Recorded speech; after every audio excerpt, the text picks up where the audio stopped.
さやかです。今日のマークサイロストインワールドではディズニーワールドで使える裏技やアドバイスを皆さんにシェアしていきたいと思います。それでは行きましょう。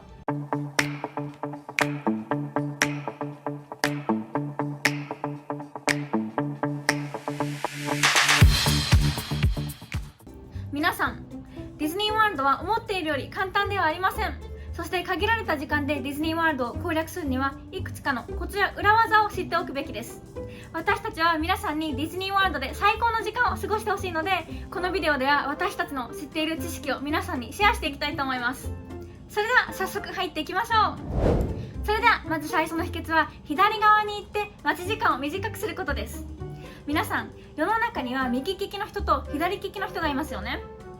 この右利きと左利きっていうのと人間の脳の働きにより左側を選ぶと待ち時間を短くすることができます。これはちょっと変に聞こえますが本当に聞くハックなのでちょっと説明させてください。ディズニーのいくつかのアトラクションには右に行くか左に行くか選ばないといけないセクションがあります。そして人口の約 90% の人は右利きなので右に行くか左に行くかの選択を迫られた時に右に行く傾向が高いです。それに対して左利きの人は少ないのでより少ない人が左を選びます。そして左側に並びに行く人は少ないので左側の列の方が早く進み待ち時間が短くなるというわけです。そしてこれはパークのエントランスでも同じです。左側のゲートの方が並んでいる人が少なくてもなぜかたくさんの人は右側のゲートに並びたがります。もし皆さんが右利きだったら多分もう自然に右側を選んじゃいがちですが、もう自然だからといって右ばっかり選ぶんじゃなくて右側と左側と両方の列を見て少ない方の列に入っていくことをお勧めします。そしてこれは大体の場合左になると思います。そして次にライトニングレーンとダイニングリザーベーションの空きを定期的にチェックする。ライトニングレーンの予約もダイニングリザーベーションも一度予約で埋まってしまっても後でキャンセルしたり変更したりする人が現れます。そして誰かが予約をキャンセルしたということはその分空きが出るということです。なのでもし取りたかった予約が埋まってしまっていてもその予約に空きが出ないか定期的にチェックしていると幸運にも空きが出た時にその予約を取れるかもしれません。もし皆さんの予約したかったライトニングレーンが売り切れてしまったりライトニングレーンのリターンタイムが取りたい時間より遅かったら後で予約したいアトラクションのライトニングレーンが利用になるかどうか1日を通してライトニングレーンの空き状況をチェックしてください。例えばジャングルクルーズのライトニングレーンを予約したいけど次の予約できるリターンタイムが皆さんが見たいナイトショーの時間と被ってしまっている場合、ディズニーはライトニングレーンを1日を通してもっとリリースしたり他のゲストがライトニングレーンの予約をキャンセルしたりする可能性もあるので他の時間に空きが出ないかチェックし続けてください。そしてダイニングリザーベーションについてはレストランに行かなくなった場合少なくとも1日前に予約をキャンセルしないと1人$10のキャンセル料が発生してしまいます。もし旅行前に皆さんの行きたかったレストランの予約が埋まってしまっていても当日や数日前に他のゲストがそのキャンセル料を避けるためにダイニングリザーベーションをキャンセルして突然レストランに空きが出るかもしれません。こういうこともあるので旅行前にもし皆さんの行きたかったレストランの予約が取れなくても諦めずに定期的にチェックし続けてください。そしてこれはホテルの予約とパークリザーベーションにも当てはまります。予約したいホテルが埋まっていたりパークリザーベーションが埋まっていたりしても後で空きが出る可能性は十分あるので定期的に空き状況をチェックしてください。こういう予約をキャンセルする人はあんまりいないと思っているかもしれませんがプランは変更します。特にディズニーワールドではプランはよく変更します。なのでキャンセルもよく出ます。なので諦めずにチェックし続けると突然予約に空きが出た時に皆さんがその予約を取れるかもしれません。そして次にモバイルオーダーです。ディズニーワールドのクイックサービスレストランで食事をするなら食べ物や飲み物をオーダーするときにオーダーの列に並ぶんじゃなくてモバイルオーダーを利用することをお勧めします。モバイルオーダーはマイディズニーエクスペリエンスアプリの無料版ディズニージーニーについている機能で皆さんはスマホから食べ物や飲み物のオーダーを通すことができます。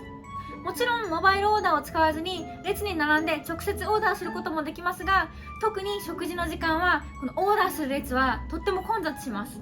モバイルオーダーをするとこの長い列に並ばずに済むし例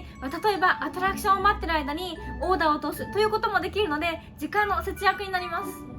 いつも言っているようにディズニーワールドでは時間がお金なのでこういった便利な機能はぜひぜひ使ってください。そして次にモバイルチェックアウトです。ディズニーワールドではモバイルオーダーだけでなくモバイルチェックアウトもできます。モバイルチェックアウトはディズニーワールドのお店でレジに寄ることなくスマホで支払いができるシステムで、モバイルチェックアウトを使うとショッピングの時間短縮ができます。そしてモバイルチェックアウトは今のところセレクトストアで利用可能で、これらのセレクトストアはマジックキングダムのエンポリアム、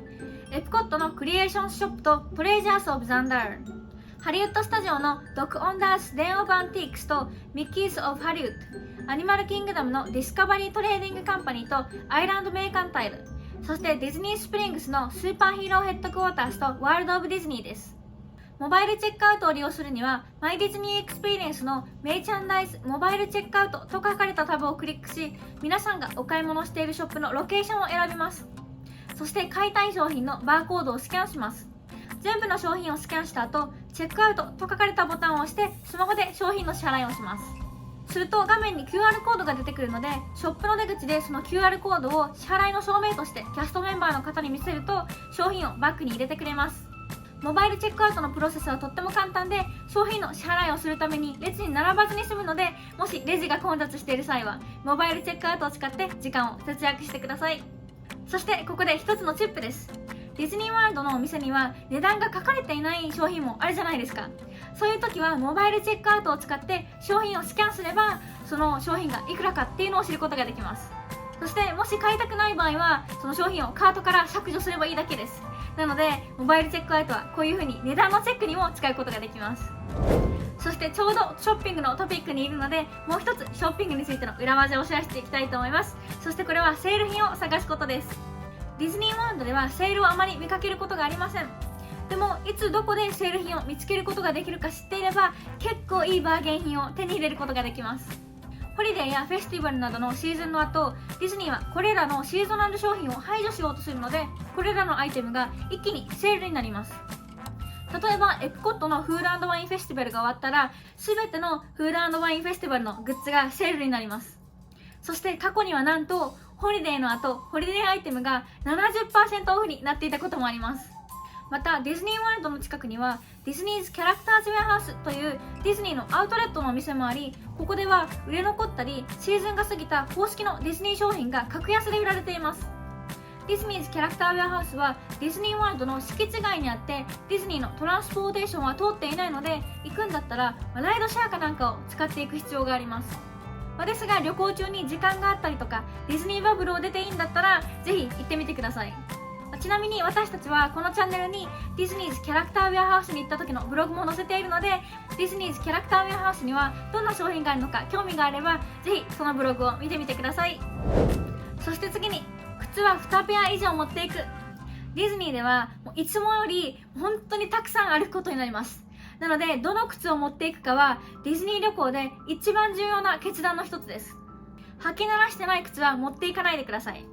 ディズニーワールドに新しい靴を履いていってパークで靴ずれっていうことにはなりたくないです。そして靴は1ペア以上持っていってください。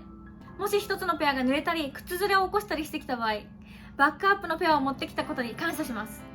私たちもディズニーワールドに行くときは必ず1ペアの予備の靴をスーツケースに入れてます。ディズニーワールドに行くときもそのディズニーワールドで履ける靴を履いていくので、そのさっき言った予備のペアと合わせて合計で2つのペアは必ずあります。靴はかさばるのでやっぱり持っていきたくない気持ちもわかるんですけど、1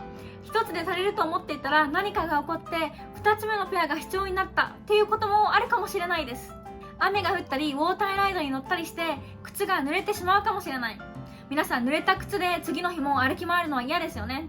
そして履き慣れた靴を履いていても靴ずれするかもしれないです。